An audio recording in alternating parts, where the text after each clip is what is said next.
about our struggles on earth? That's what we're going to talk about today in Philippians chapter 3. Hi, this is Jill from the North Woods talking about the Bible chapters one small step at a time.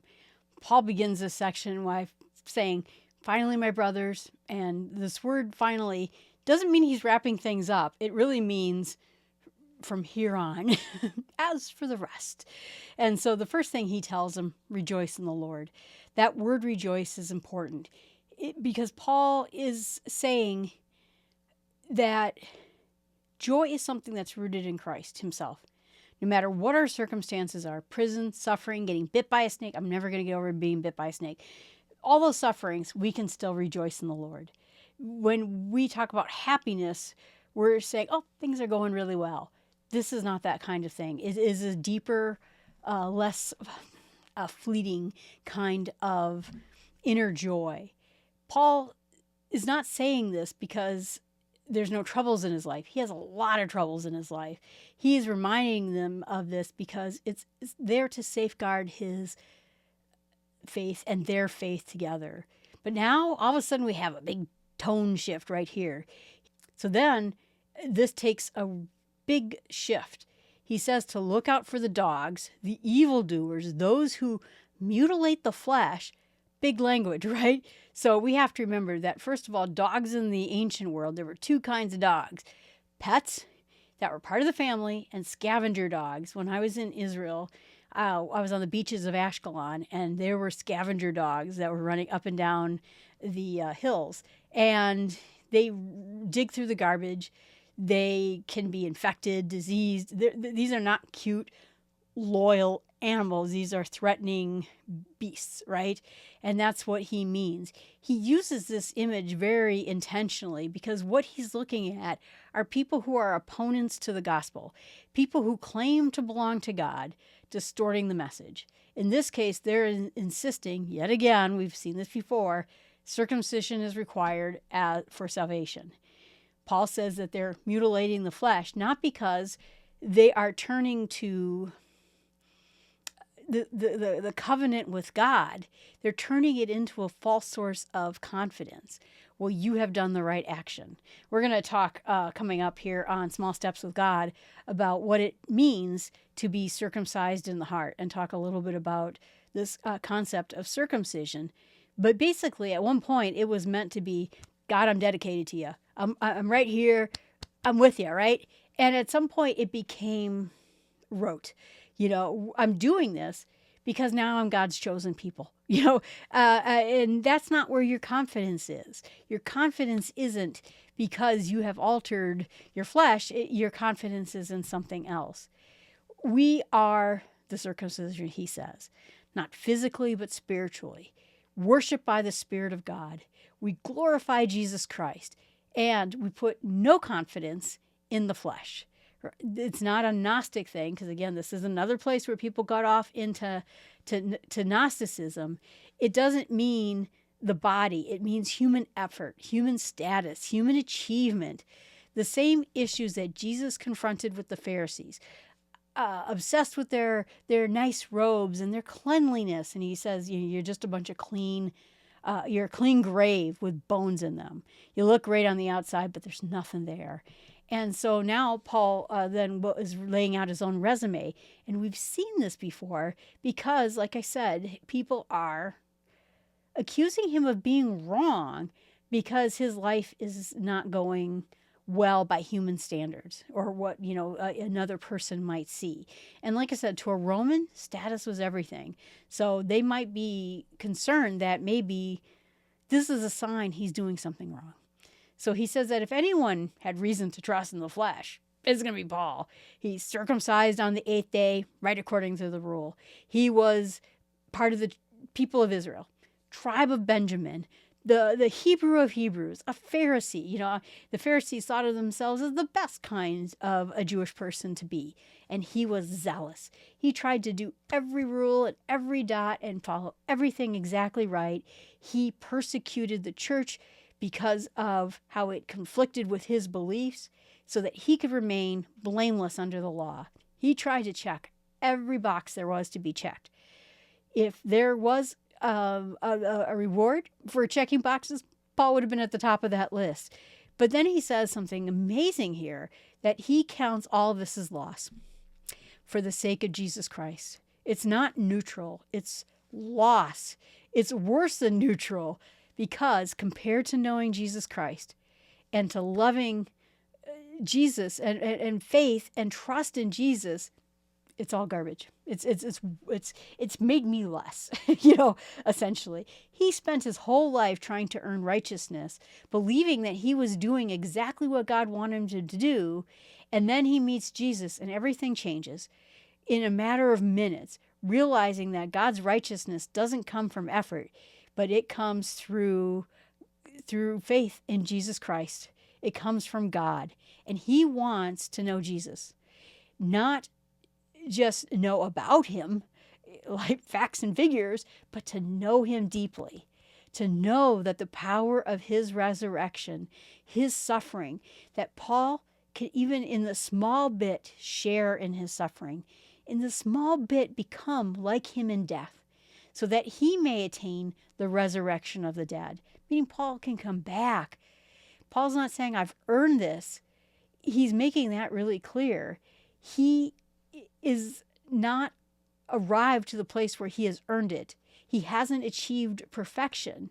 He doesn't, follow all the dots and bits like he used to, but says Jesus has made him his own. That's the important phrase. Paul isn't chasing Jesus so that he can become claimed by Jesus. He's not trying to earn anything. He is chasing Christ because he's already been claimed. He's already been sealed. This is a done deal. There's nothing else he has to do. And so this hits hard, I think, for a lot of us, because what we do is we forget what lies behind us, all the straining, all the things that we tried to do right. And instead we look towards what's about to happen, what is ahead of us. That's the important thing. For all the good and ill we have done in our lives, what matters is what's coming. And Jesus has set us aside for that.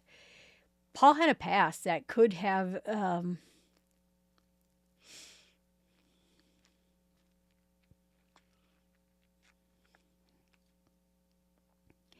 Paul could have been destroyed by a person exactly like Paul. He persecuted the church. If he had met future him in his past life, he would have been put to death for all of that. He approved the killing of believers. And if anyone had a reason to have regrets, it was Paul. And he refuses to dwell there too. He's not going to take pride. He's also not going to look at his past regrets. I think, this resonates with me because I grew up without much going for me. I clawed my way out of a difficult situation in my life. I could have spent all my time tracing all my problems back to this person or that person or that upbringing, and I could have had regrets, and I didn't live as a Christian for years of my life, and I could have seen myself as the enemy of the church and had regrets about that as well. Or I could go in and say, but eventually I chose the right thing. And then I could have pride about that too. We don't live in that spot. Paul shows us a different way. The Christian life isn't about denying the past. It is about refusing it to let us define our future. Whatever it is we did in the past, good and bad, it just doesn't define where our future is. So Paul then presses on, he says, towards the goal, towards the prize of the upward call of God in Jesus Christ. And you can hear sort of this athletic imagery. There's a lot of places where Paul talks about athletic imagery in what he says. You could tell that either he watched athletic events or he was an athlete. But he talks about this idea of pressing, straining, reaching, running. He is active. He is actively in a race and not looking backwards. They always tell you that if, you were in the Olympics and you keep looking back at the dude that's right behind you, you're going to lose, right? You don't look back and replay every bad moment. You don't take pride and, that was a good, that was a good burst right there. Instead, you just keep striving for the very end. Stretch yourself forward. That idea where you're leaning for the goal, leaning to the finish line. And with it, that's everything. That's everything that they have, is that leaning in towards that goal. It's such a great picture that Paul gives us that we understand that. We've seen football players, right? Who just need to get that 1 yard line, and they are stretching every ounce that can come out of their bodies to get to that finish line. And he tells those who are mature to think of it this way, that if someone isn't there yet, Paul trusts that God will make it clear in time. But in the meantime, we're called to hold true to what we've attained already. So if you're not there yet, it's okay, but God will bring you across that finish line. And he urges them to take this next step of imitating him and others who have walked according to this example. This tells us something really that's important. First of all, that not everybody does this. There are some people who don't do this. They fall away. They don't even cross the finish line. They don't end the race well. And Paul says this with tears. Many walk as enemies of the cross of Christ. I think that people who are on their path and left, people who never were on that path but are still enemies of God, in the end, theirs is destruction. Their God, he said, is their belly. They're focused on physical things, the next meal in their gut, that kind of thing. And their glory is their shame. Their minds are set on the earthly things around us. And that this must have torn him up, because he probably met a lot of people that he had hopes in, that he kind of thought, that was kind of seeing what was going on, and they didn't get there. And that's really kind of a sobering description that we have, for our own lives and people we see in our lives, and even for our own appetites. That if we live for comfort and pride and filling up our bellies and approval of this world, Paul says it here, that's not who we are. That's not what we're meant to do. Our citizenship, our Roman citizenship, not a Roman citizenship, but our citizenship, the thing that Romans took pride in, we're taking pride in our citizenship in heaven. We belong somewhere else. And that was kind of interesting. They did the book. It was the very first podcast. It was talking about, or second podcast, about heaven, and how you just never feel like this is quite home. There's something wrong, that this is not our home. That's where we belong. That's what we're striving for.